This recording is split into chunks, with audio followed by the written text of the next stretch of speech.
you guys face whoever is the loser, and we are presenting you with the NBA on Prime Playmaker chain.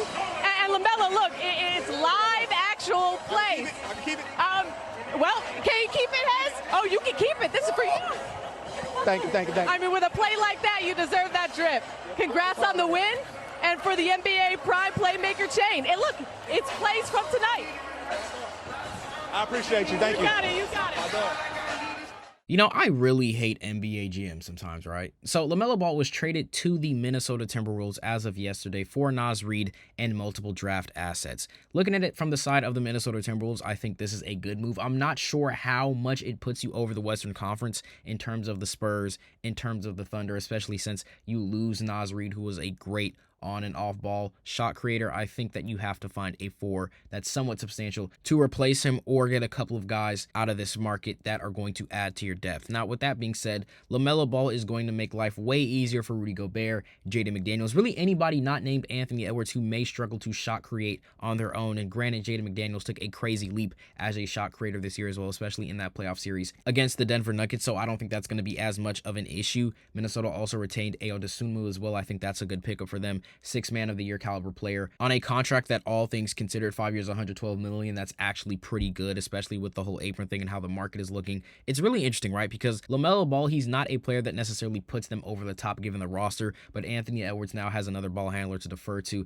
The pick and roll with Gobert and McDaniels is going to be really elite, and because of the great defense that Minnesota has, LaMelo's not necessarily going to have to worry about being a defending point guard. With that being said, looking at the Charlotte Hornets, I'm very confused. You have a great season, all things considered, a great second half of the season when all 3 of your guys are healthy. Con Knuckle, Brandon Miller, Lamelo Ball. Finally, the rebuild is paying off. You get Lamelo in 2020, you get Brandon Miller in 2023, you get Con Knuckle in 2025, and it's looking like, okay, we have a big 3. There was a point in the season where the offensive rating of those 3 on the court was very similar to the 2017-2018 Golden State Warriors. We remember when the Charlotte Hornets were 10-0 at one point in the season after the All-Star break against Western Conference teams, and these were very good Western Conference teams, top 4, top 5 teams, and they were absolutely running through them. The Charlotte Hornets were building a culture. They were building a future. They were building a big 3, a 3-headed goat, and all of these players complemented each other. Brandon Miller being the best on-ball scorer and shot creator, kind of like a Paul George, Jason Tatum adjacent type of player.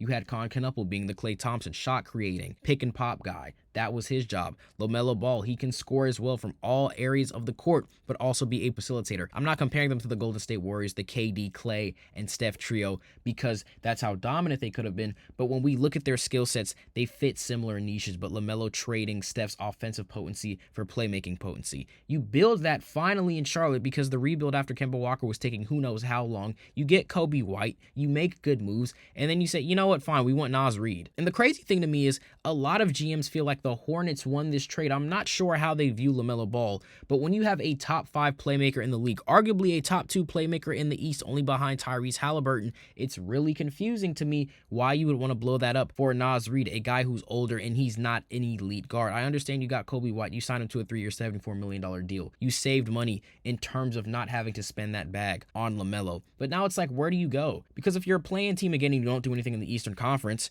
you could have had Lamelo and gone deeper, pause. But now you don't have Lamelo. Granted, you have a lot of trade assets and you opened up a lot of cap. So what are we looking at now? Are we making a move for Derek White, Kyrie Irving, Jaylen Brown? All great players, but they don't necessarily mesh well or as well with this Hornets team as Lamelo Ball does. Now we're hearing things about they're possibly moving Miles. I think, okay, moving Miles Bridges is great for a multitude of reasons. What are you going to get for him? Are you stocking up on picks more to make a big splash for a star in a couple of years? The vision is confusing because you had the youth, you had some draft assets, you have more draft assets now, but then you lost the youth. And the reason why I say I hate NBA GMs to start this video off is because it's such a lack of patience. Yes, it took you 5 years to get to this point, and it's probably going to take you another 2 to 3 years to really get to where you want to go. But you don't trade the guy who finally is healthy and was actually hooping on a level that we had not seen him do since he made that All-Star. Remember, he made All-Star in his second year. Lamelo Ball is not a slouch by any means.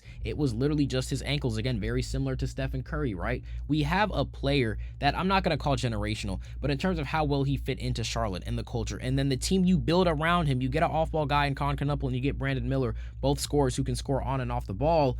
Now you trade him?